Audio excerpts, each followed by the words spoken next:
जय हिंद। विश्वास से ज्ञान की प्राप्ति होती है और ज्ञान से सम्मान की प्राप्ति होती है। अब सवाल होता है कि विश्वास से कैसे प्राप्त होता है। तो इसका सटीक उदाहरण जो है एकलव्य है। एकलव्य जो कि गुरु द्रोण की जो है पत्थर की जो है प्रतिमा बनाकर और अभ्यास किया। अभ्यास करने के फलस्वरूप उसे जो है ज्ञान की प्राप्ति हुई।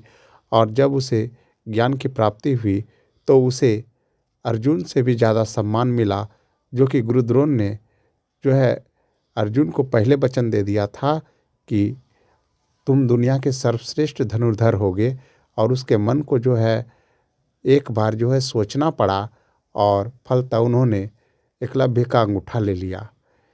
इस तरह से जो है प्रसंग से जो है पता चलता है कि ज्ञान जो है उतना सम्मान दिलाता है कि एक गुरु को भी सोचना पड़ता है, जिनके द्वारा जो है ज्ञान का जो है कहा जाए तो आरंभ किया जाता है। और उन्हें भी यह सोचना पड़ गया कि आखिर वो इतना ज्ञान कैसे प्राप्त कर पाया। तो यहाँ पर सबसे बड़ी चीज़ थी विश्वास।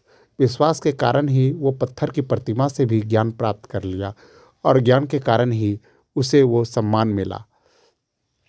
तो अब यहाँ पर बात होती है कि क्या धन से क्या मिलता है। तो धन से आपको मान मिलता है, सम्मान नहीं। केवल आप मान प्राप्त कर सकते हैं, लेकिन सम्मान अगर आपको प्राप्त करना है तो इसके लिए आपको ज्ञान की ज़रूरत होगी। और ज्ञान कैसे प्राप्त होगा? तो विश्वास से प्राप्त होगा। तो इस प्रकार ये तीनों आपस में जुड़े हुए हैं। हमें हमेशा ये चीज़ को ध्यान में रखना पड़ेगा कि ज्ञान और विश्वास और सम्मान, ये तीनों एक दूसरे से जुड़े हुए हैं। और जिनके पास भी ये तीनों मौजूद हैं तो निश्चित तौर से वो संसार के सबसे धनी व्यक्ति हैं। तो इसमें सबसे बड़ी बात होती है विश्वास। विश्वास आदमी तब तक टिका करके रखता है जब तक जो है उसे कुछ प्राप्त होता रहे। और जब उसे कुछ प्राप्त नहीं होता है तो उसका विश्वास डगमगा जाता है। और विश्वास एक बार जाने के बाद फिर दोबारा नहीं आता है। इस चीज़ को हमेशा ध्यान रखिए। इसलिए अगर आप पढ़ाई भी करते हैं तो उस समय आप इस चीज़ को ध्यान में रखिए, क्या मैं पूरे समय इसे पढ़ पाऊँगा। और आप उतना ही पढ़िए जितना में आप कुछ सीख लीजिए। आपको हमेशा इस चीज़ पर जो है सोचनी पड़ती है कि आखिर मैं यह क्यों नहीं याद कर पाया। तो इसका मुख्य कारण यही होता है कि आपका विश्वास डगमगा गया। डगमगाया क्यों?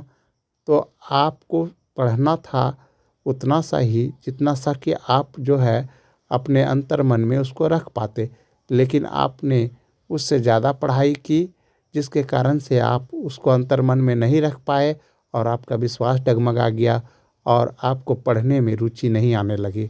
खाने में भी ठीक उसी तरह से होता है, पहनने में भी उसी तरह से होता है। यानी संसार का कोई भी काम करते हैं तो वो विश्वास पर होता है। और विश्वास डगमगा जाता है तो फिर दोबारा जो है हम उसे प्राप्त नहीं कर पाते। हमारी रुचि चली जाती है और रुचि चली जाती है तो हम कोई भी लक्ष्य को हासिल नहीं